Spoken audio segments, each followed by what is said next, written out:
Yes, waouh, merci, incroyable la louange. C'était magnifique, vraiment, ça nous a mis dans le banc, c'est parfait. Et là, je suis en train de me demander, mais qu'est-ce que je peux ajouter après un témoignage comme ça fort? C'est fou comme le témoignage, ça a vraiment une puissance de fou. C'est vraiment incroyable. Et ce matin, en venant ici, j'ai demandé à Dieu, Jésus, qu'est-ce que tu veux nous dire? Qu'est-ce que tu as pour aujourd'hui? Et puis j'entendais vraiment que Dieu il disait, en fait, je me réjouis avec vous aujourd'hui. C'est vraiment un jour de réjouissance parce que Dieu, il a des bonnes choses pour nous.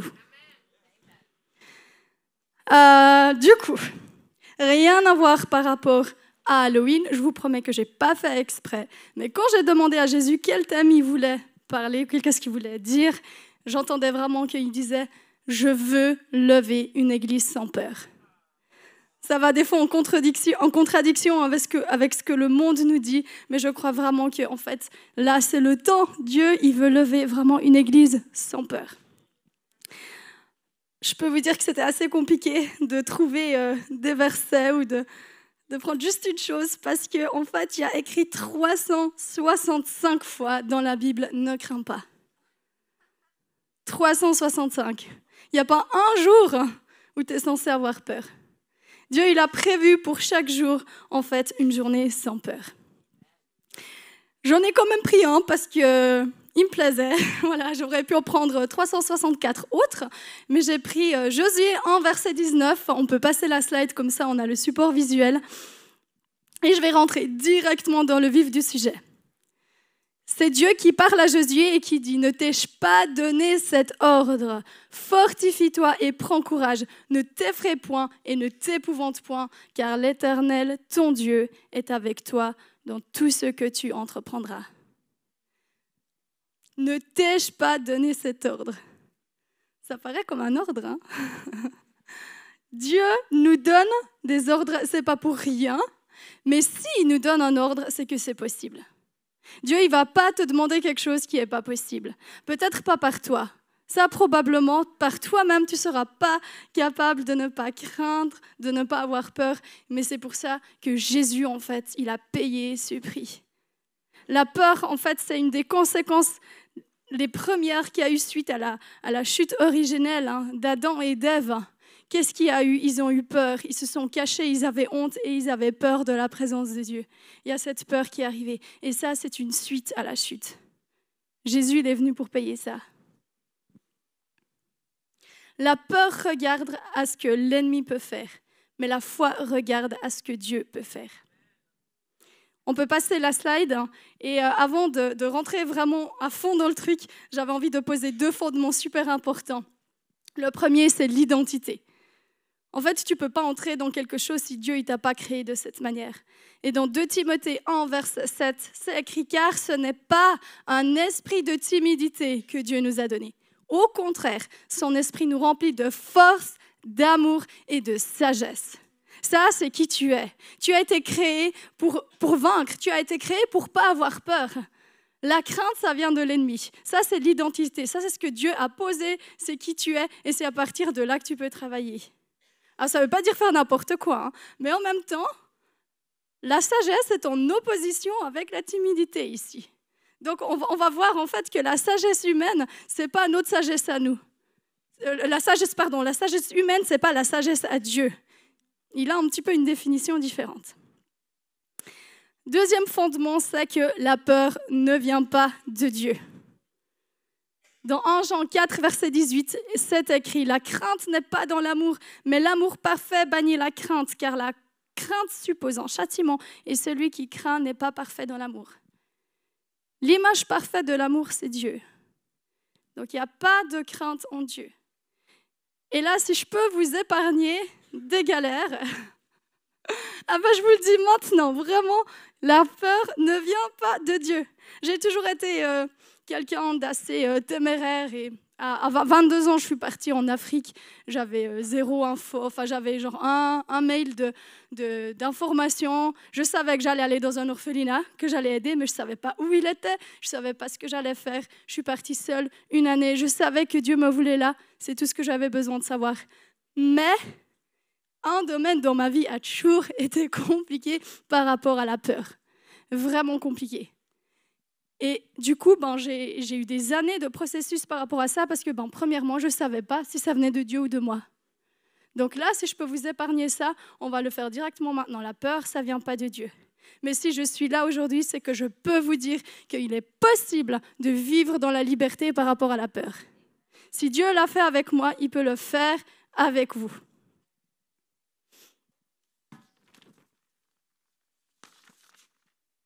Alors, du coup, suite un peu à mon processus, je ne vais pas rentrer trop dans les détails parce que, on n'a pas tant de temps que ça, et puisque c'est tellement un grand thème, je profitais vraiment d'aller sur l'essentiel.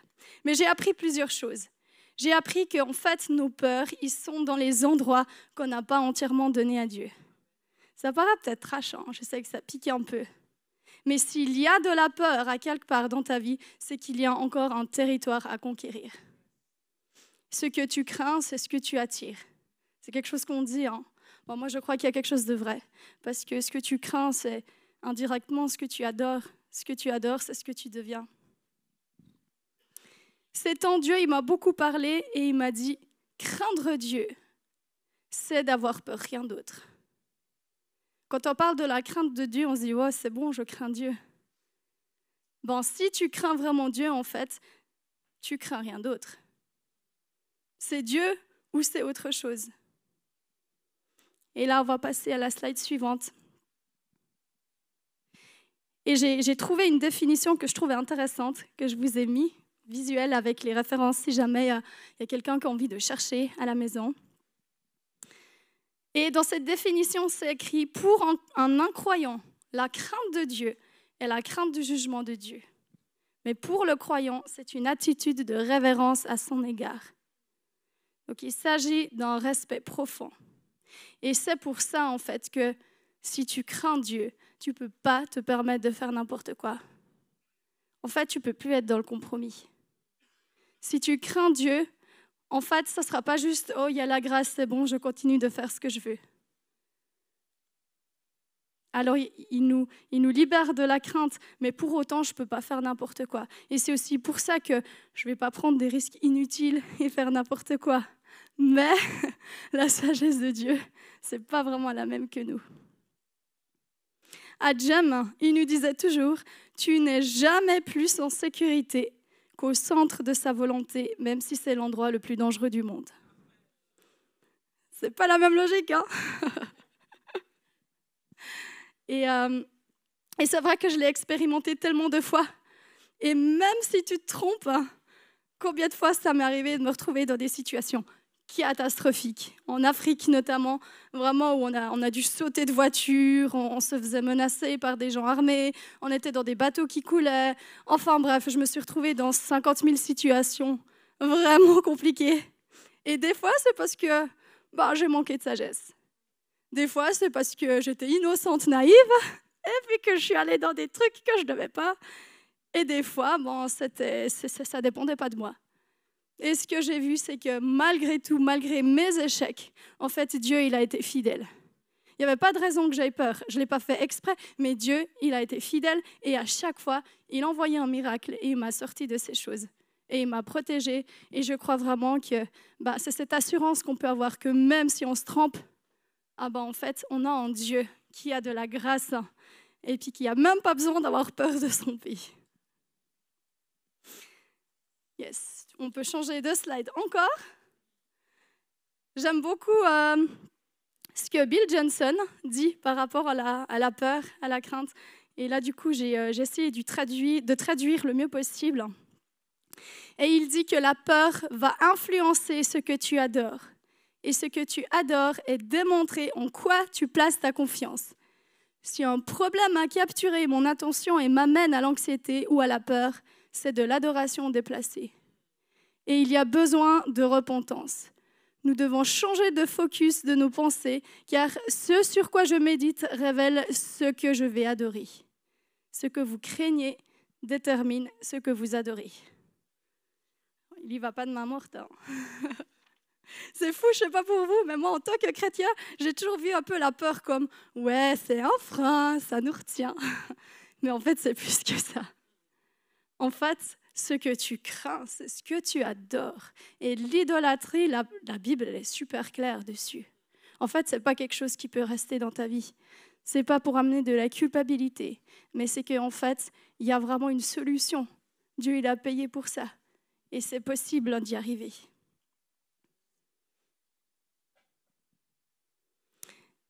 Et on a un exemple dans la Bible aussi qui, entre guillemets, vérifie aussi un peu tout ce qui est dit ici, c'est dans Juge, quand le peuple d'Israël, il arrive dans la terre promise, il parle à Josué et puis il dit, je vais te retrouver. Alors il lui dit en fait que ne t'ai-je pas ordonné de ne pas craindre les idoles des pays dans lesquels vous allez, mais tu n'as pas obéi. Donc là, le peuple d'Israël s'est planté. Et comment ça a été vérifié? C'est qu'en fait, le peuple d'Israël, il a commencé à adorer en fait ces idoles. Il les a craints, ensuite il les a adorés.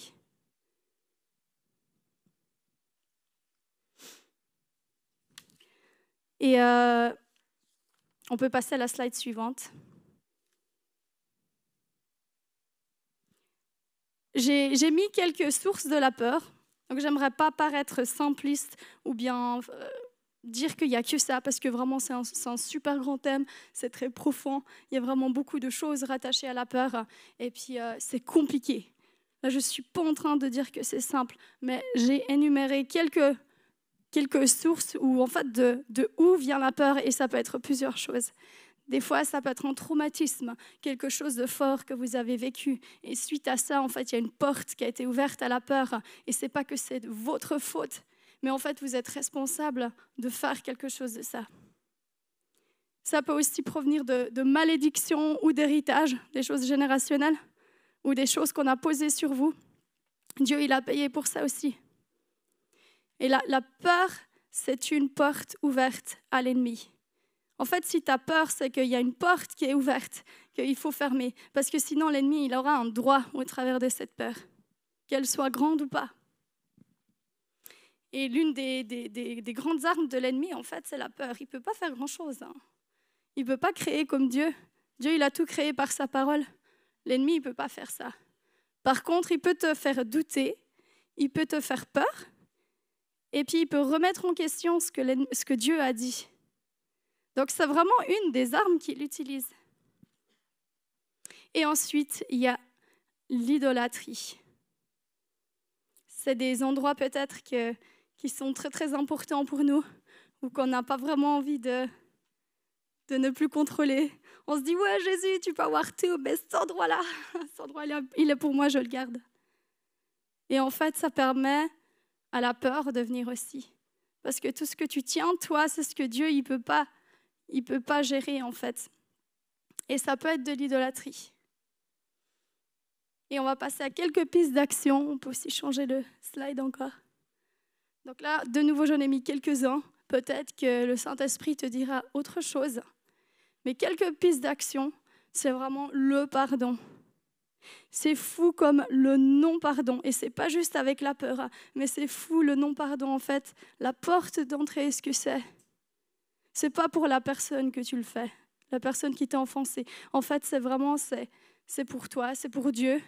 Parce que en fait, ça va libérer de plein de choses. Le non-pardon, en fait, ça va te manger. Et puis souvent, c'est aussi une porte ouverte à la peur. Il y a aussi connaître et suivre la volonté de Dieu. Si tu sais que Dieu te demande d'être à quelque part pour ta vie, en fait, tu vas avoir une assurance différente que si tu n'as aucune idée. Je me rappelle quand, il y a quelques années déjà, Dieu m'a demandé en fait d'aller aider à staffer une phase pratique à GEM. Donc GEM, c'est Jeunesse en Mission, on ne sait jamais pour ceux qui ne connaissent pas. Et c'est une équipe de jeunes et ils ont un temps de théorie et ensuite tu pars faire une pratique dans un pays souvent en voie de développement et tu vas donner de l'aide, etc. Et du coup, ma phase pratique, c'était en Afrique du Sud et en Israël. Alors, on a été en Afrique du Sud, on a fait notre phase pratique, et c'était le moment, en fait, d'aller à l'aéroport pour aller en Israël.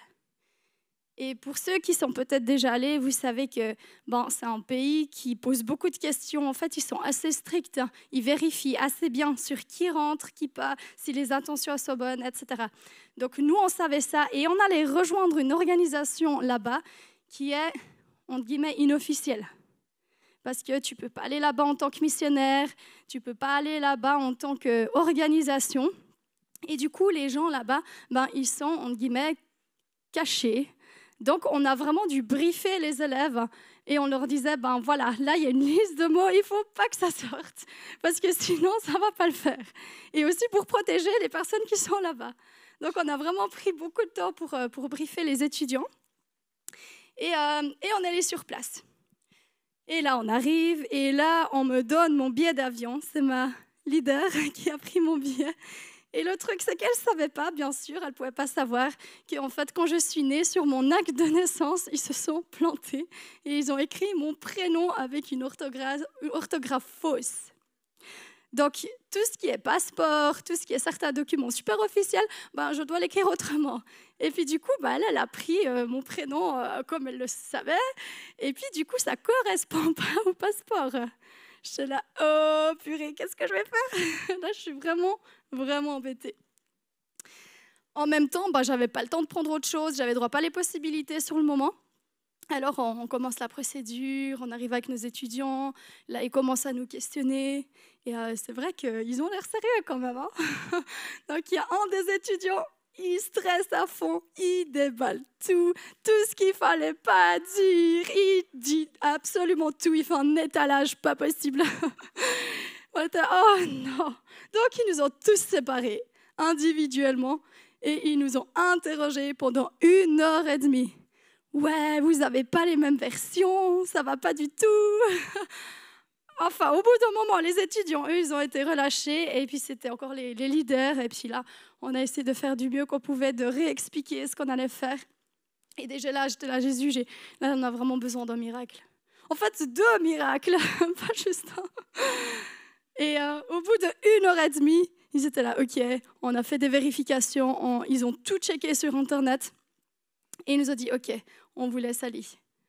Alors, c'était déjà première victoire incroyable. Et moi, je savais qu'il fallait que je passe encore la 2e étape. Je me suis dit, là, on a été questionnés pendant 1h30. Ils nous font tellement pas confiance.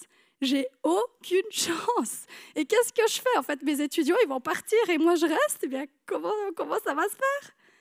Et du coup, la dernière étape, on est en ligne, juste avant de prendre l'avion. Et c'est là qu'ils prennent le passeport, le billet, et puis qu'ils contrôlent, ça correspond, ouais, c'est bon, tu peux y aller. Et normalement, ça va assez vite. Sauf que là, je vous promets, j'ai jamais vu ça. Ils prenaient au moins 2 minutes par personne.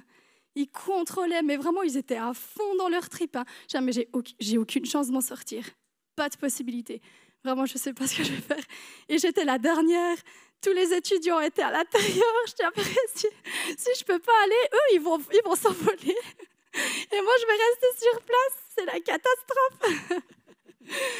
Et en même temps, je ne pouvais rien faire d'autre à part prier. Il restait 3 personnes devant moi. Vraiment, ça allait être mon tour. Et là, il y a un homme qui vient vers moi et qui me dit « Suivez-moi ». Et puis, il était habillé en mode il travaille là. Alors, je me suis dit, puisque c'est une grande file, ils prennent beaucoup de temps. En fait, il va ouvrir une autre file, un autre comptoir. Alors, je l'ai suivi. Et en fait, le gars, il passe devant la file. Moi, je le suis, mais je le suis à 1 demi-mètre. Hein. Je le suis. Je regarde, je ne sais pas ce que je regarde par terre. Quand je lève mes yeux, il a disparu. Je regardais tout autour de moi, il n'y avait personne. Je disais, mais c'est pas possible. J'étais complètement sonnée. Et là, du coup, ce que je fais, je rentre dans l'avion. Ils n'ont jamais vu mon passeport. Ils n'ont jamais vu mon billet d'avion. Et ce qu'il faut dire, c'est ça m'était déjà arrivé en Amérique une fois. Et j'ai tout essayé. Hein. J'ai téléphoné, la compagnie, tout ça. Ils disaient, non, pas possible, il faut reprendre un billet. Ça passe pas.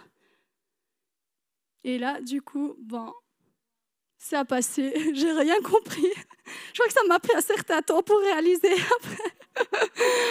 Et en fait, ce genre de choses-là, ça m'a appris que, en fait, quand tu sais que Dieu t'a appelé, quand tu sais ton identité, quand tu sais que tu es la fille et le fils de Dieu, en fait, tu sais qu'il va pourvoir.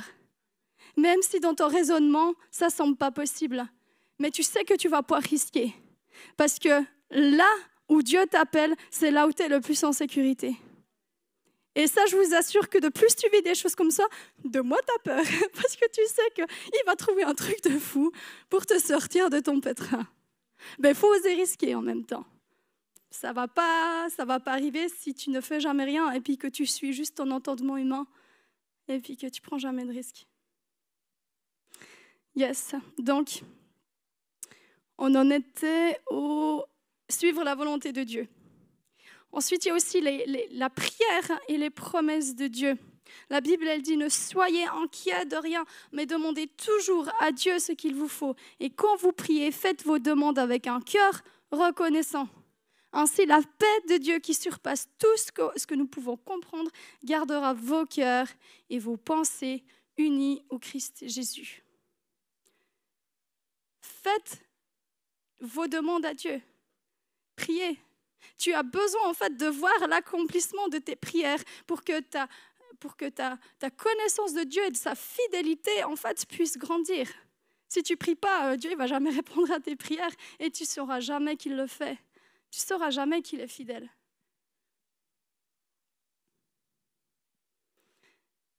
Et puis le dernier point, c'est affronter avec courage. Bah ouais, tout simplement. Jamie nous disait beaucoup aussi quand tu sens, je sais pas, un esprit d'intimidation, quand tu sens un truc, il disait souvent agis avec l'esprit opposé. Si tu as peur, si tu as un endroit où tu as peur dans ta vie, c'est que très probablement il y a un endroit à creuser là-dedans.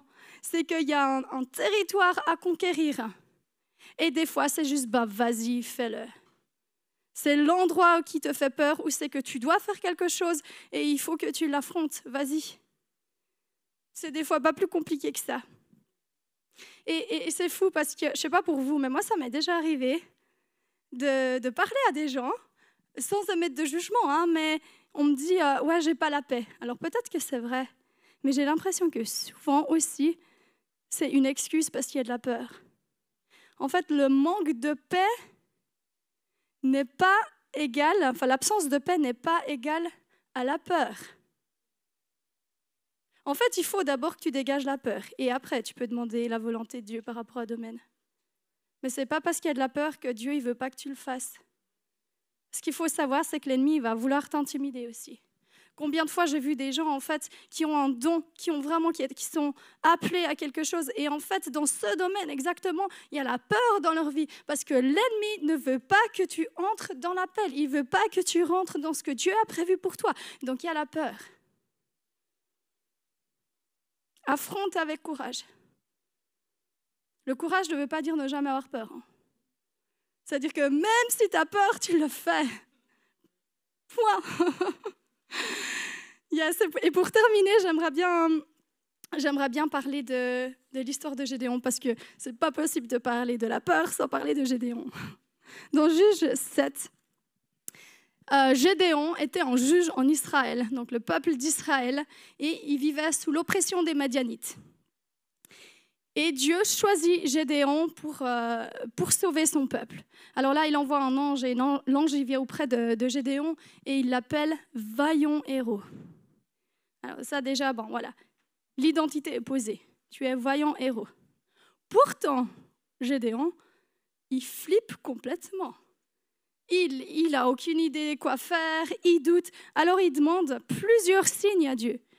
Et des signes qui sont impossibles. Il dit, Jésus, Seigneur, si c'est toi, parce que Jésus ne connaissait pas encore à ce moment-là, mais Seigneur, si c'est toi, fais ci et ça. Dieu le fait, ça ne suffit pas. Ok, Seigneur, c'est bon, tu as fait ça. Mais si vraiment c'est toi, fais encore cet autre signe. On a le droit de demander des signes. En tout cas, ça a fonctionné là, mais... Bref, le deuxième signe se passe. Et là, il se dit, ok, là, il faut que je le fasse. il monte une armée, une grande armée. Et Dieu, c'est important pour lui que en fait, la gloire revienne à lui. Ça veut dire qu'il n'a pas besoin des hommes. En fait, il veut vraiment montrer que non, c'est moi, Dieu, je suis avec vous. Mais il utilise des hommes quand même. Mais il a commencé à faire un tri, en fait, dans l'armée. Et c'est intéressant de voir que le premier tri qu'il fait, c'est ceux qui ont peur, partez à la maison. Je trouve ça complètement fou. Si tu dois partir en bataille, si tu es en combat, je ne te conseille pas de t'entourer des gens qui ont peur. Là, Dieu, il a fait un sacré tri. Ceux qui ont peur, ils ne sont pas prêts à la bataille. Et ensuite est venu le tour de Gédéon. Parce que même malgré tous les signes et tout, en fait, il avait super peur. Et là, Dieu, il dit, OK, je vais m'occuper de toi.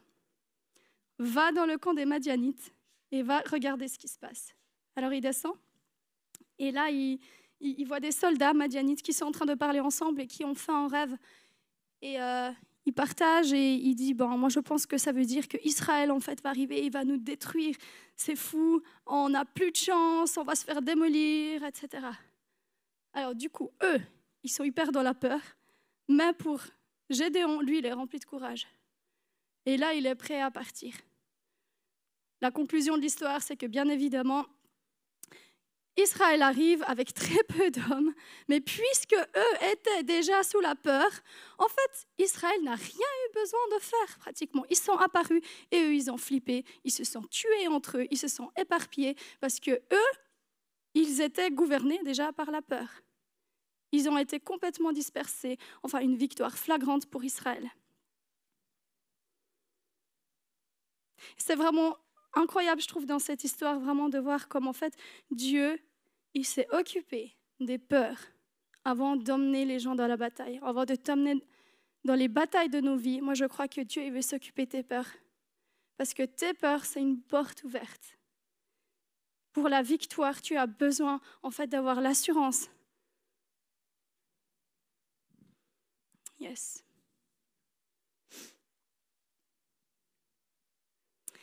Et je vais demander déjà au team de louange de venir. Et on va juste prendre un petit temps tout à l'heure. Mais à nouveau, j'aimerais dire que si je suis là aujourd'hui, c'est parce que je peux témoigner comme le roi David dans Psaume 34, verset 5, on peut afficher la dernière diapo. J'ai cherché l'Éternel et il m'a délivré de toutes mes frayeurs. Pas juste de une, mais de toutes mes frayeurs.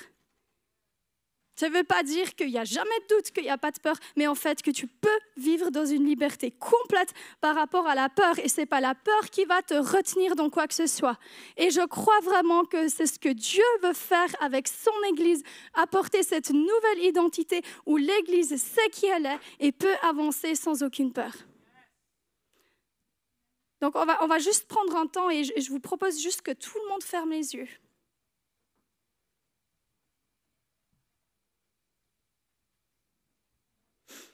Et pour commencer, je crois vraiment qu'aujourd'hui, en fait, il y a des personnes qui se trouvent encore dans peut-être dans l'autre côté, qui se disent, mais en fait, moi, ma peur, c'est la peur du jugement de Dieu. Parce que je ne le connais pas, je n'ai pas expérimenté son cœur. Je n'ai pas expérimenté qui il est. Je ne le connais pas personnellement. J'ai entendu des choses de lui, mais en fait, je ne le connais pas personnellement. Et je crois qu'il y a des gens vraiment qui vivent dans la peur.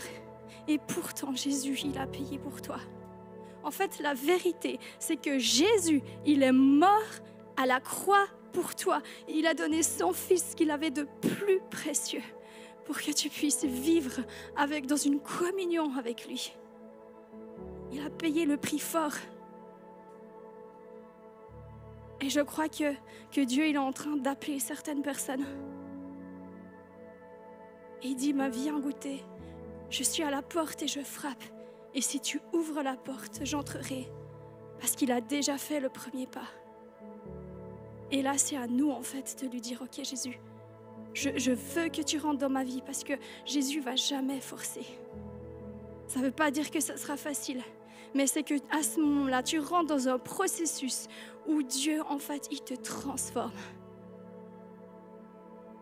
Et alors qu'on garde vraiment les yeux fermés, je prie que s'il y a des personnes qui se sentent appelées par rapport à ça, que vous leviez juste la main.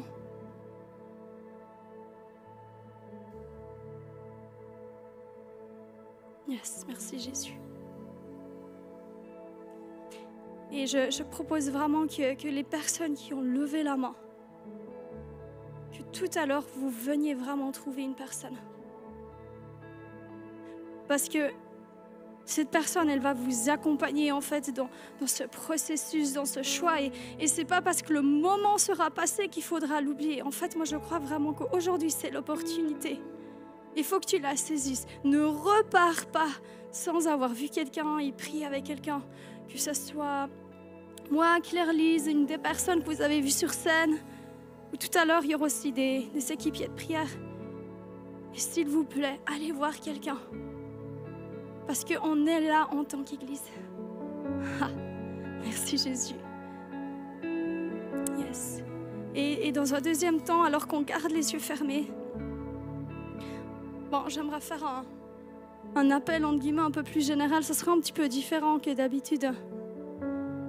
Mais en fait, je crois vraiment qu'il y a des personnes aujourd'hui qui ont besoin de demander pardon. Qui ont besoin de demander pardon parce que, au travers de la peur, ils ont laissé un pouvoir à l'ennemi. Et je crois qu'il y a des gens qui ont tellement une peur de l'homme, de ce qu'on pourrait penser d'eux, du regard des autres, de ne pas être assez bien, peur d'échouer, peur de manquer. Peut-être tu vas me dire, mais moi j'idolâtre pas l'argent, mais en fait tu as toujours peur d'en manquer.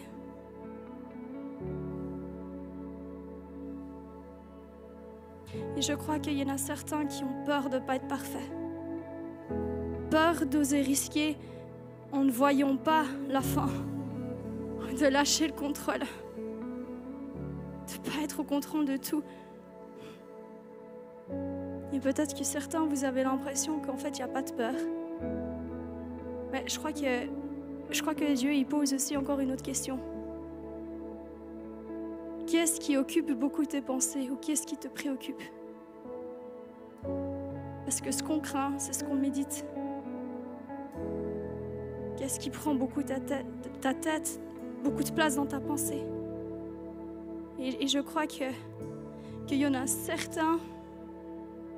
Vous avez un rêve, un désir tellement profond. Et je ne suis pas du tout en train de dire que ça ne vient pas de Dieu. Mais en fait, je crois que vous devez le mettre sur l'autel. Dieu, il redonne. Dieu, il purifie. Mais il y a besoin de lâcher contrôle. Parce que ce que tu as donné à Dieu, tu ne peux plus le perdre. Et je propose que, alors que la musique elle continue, qu'on prenne juste 2-3 minutes. Personne ne dit rien, personne ne fait rien. Et en fait, vous demandez au Saint-Esprit, Saint-Esprit, où est-ce qu'il y a de la peur en moi? Où est-ce que la crainte me retient encore? Et quand Dieu vous montre, vous lui demandez, ok, qu'est-ce que je dois faire? Et je terminerai par la prière.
vraiment un moment unique qu'on est en train de vivre avec Jésus. Et juste nous inviter en fait à aller un bout plus loin avec lui, là où vous êtes, dans votre intimité. Et en fait, Dieu, il veut vos peurs.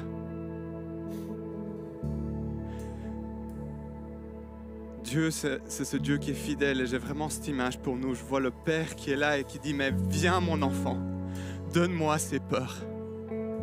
Donne-moi ces peurs, s'il te plaît, je les veux. C'est un fardeau beaucoup trop lourd pour toi. »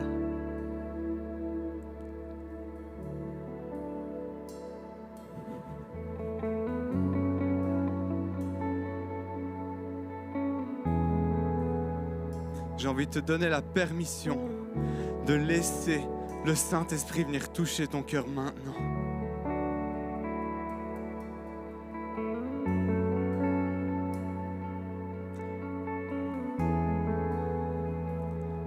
Et je vais vous inviter à vous imaginer ces peurs et de les donner dans le bras, de les donner à Jésus. Et que vous pouvez engager votre imagination qui était sanctifiée par le Saint-Esprit.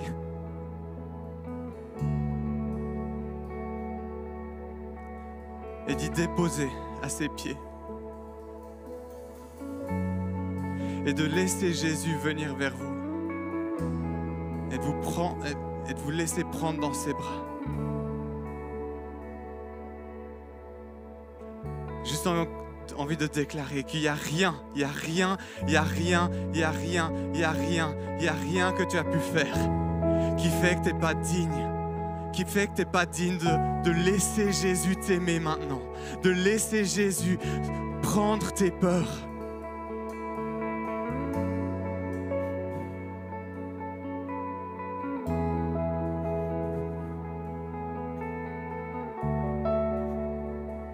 Dieu, il n'est pas en colère contre toi. Il n'est pas fâché. Il veut juste t'aimer et te dire combien tu es valeureux à ses yeux. Et je m'en fiche, peu importe si tu as déjà donné ta vie il y a 50 ans, il y a 2 ans, il y a 10 ans. Il n'y a pas de performance, on n'a pas besoin d'avoir un certain statut dans notre foi pour pouvoir recevoir son amour.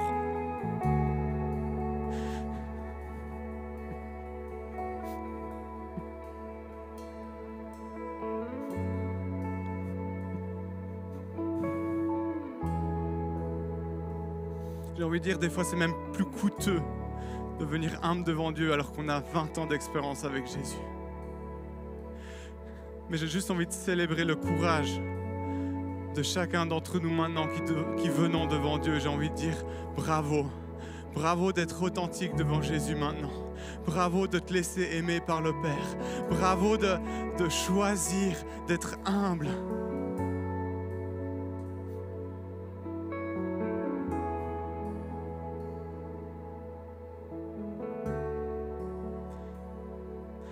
Et la réalité, c'est que ce qu'on dépose devant Dieu,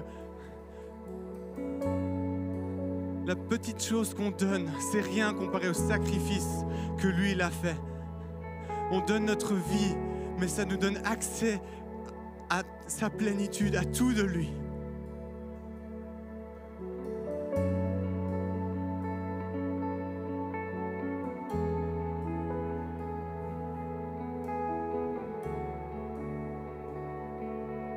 Je sens vraiment que le Saint-Esprit, il est là et il est en train de traverser les rangs.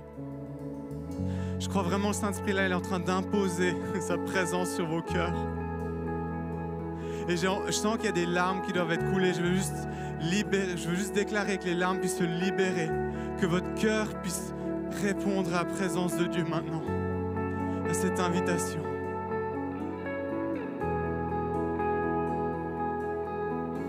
Ceci est un moment saint, en lieu saint où la présence de Dieu, elle règne.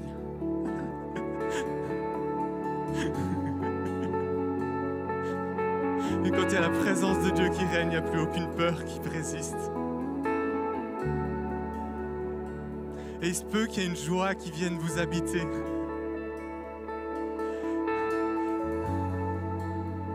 C'est juste une réponse de la présence de Dieu qui vient déposer sa joie sur nos cœurs. Merci Jésus. Merci Jésus.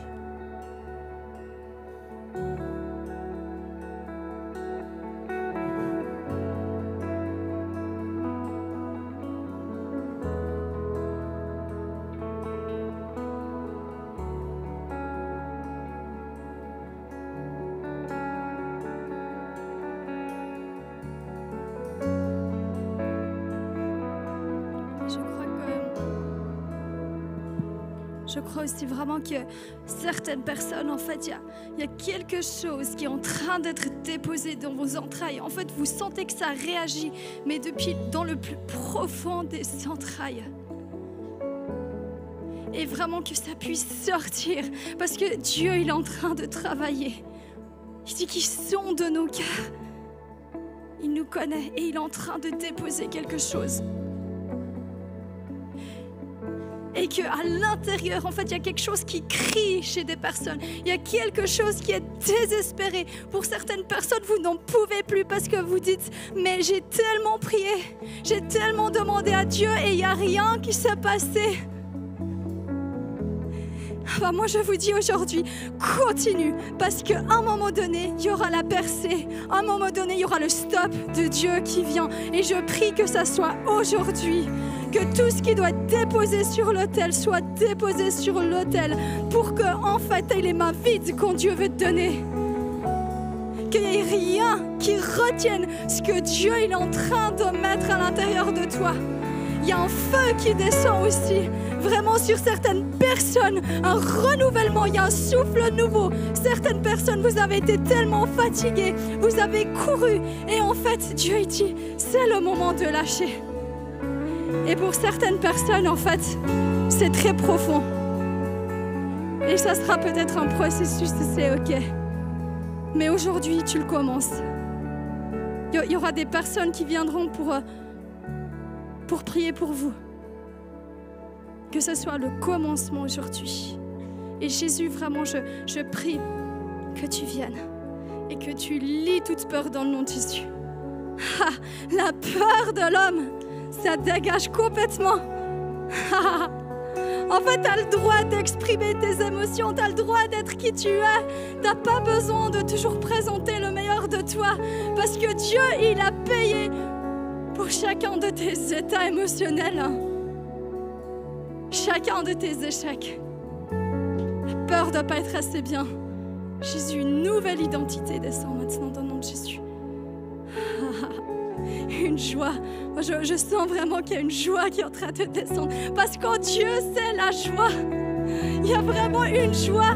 Il y a une espérance qui ne trompe pas. Tu as été trompé tellement de fois. Tu as mis ton espoir dans des choses que Dieu n'avait pas prévues pour toi. Il y a un espoir qui ne trompe pas. C'est Jésus. Merci, Pasteur.